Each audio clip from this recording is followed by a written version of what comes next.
Now, you know, it's a truism, and probably an oversimplified one, that since the dawn of the scientific revolution, a wedge has been driven through the heart of our society such that the moral systems that we use to unite us, so those would be religious systems fundamentally, have been subject to an intense critique from the scientists. And you know, it's a pretty effective critique.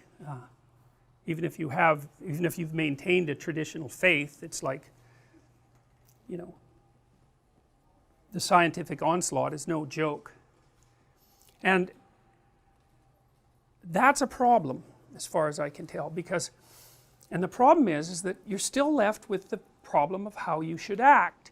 And Nietzsche, the philosopher Nietzsche, he would say that we're running on the fumes of Christianity in the West, because over its 1,000 years of domination, let's say 1,500 years of absolute domination, it produced a consensus of morality that was predicated on metaphysical presuppositions, and that organized societies, and those societies are predicated on certain beliefs, like the belief in, really I would say, that something divine inhabits each individual.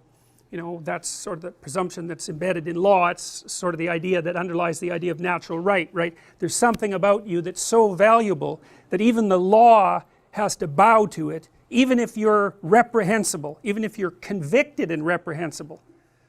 Now that's, man, the idea that people came up with that idea, that's a bloody miracle. It's, you know, because generally speaking, your proclivity is, if someone's been even accused of doing something, the general human proclivity is that even if someone's just been accused of doing something terrible, that's enough so that you can stone them to death or do whatever you're going to do with them.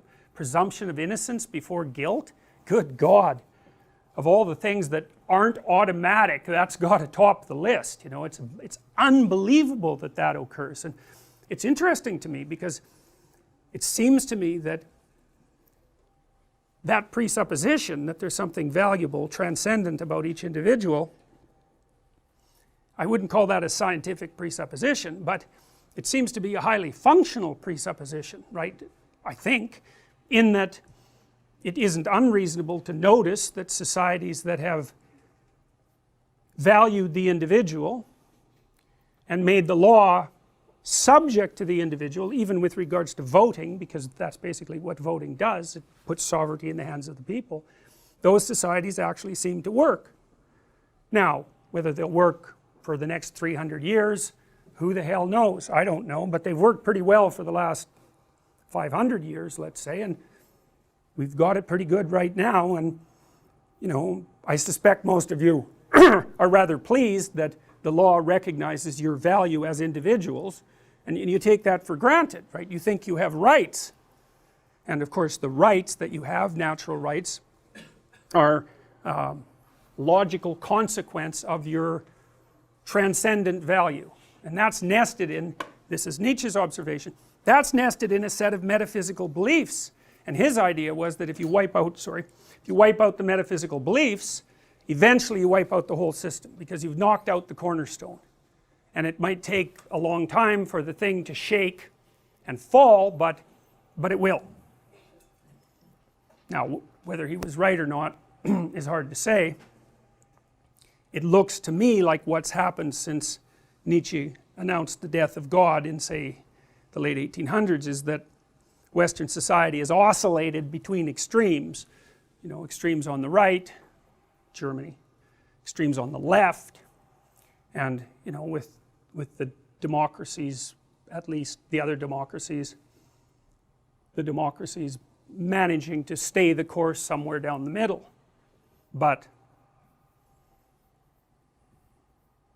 it's not obvious to me that that can be maintained without the underlying metaphysics.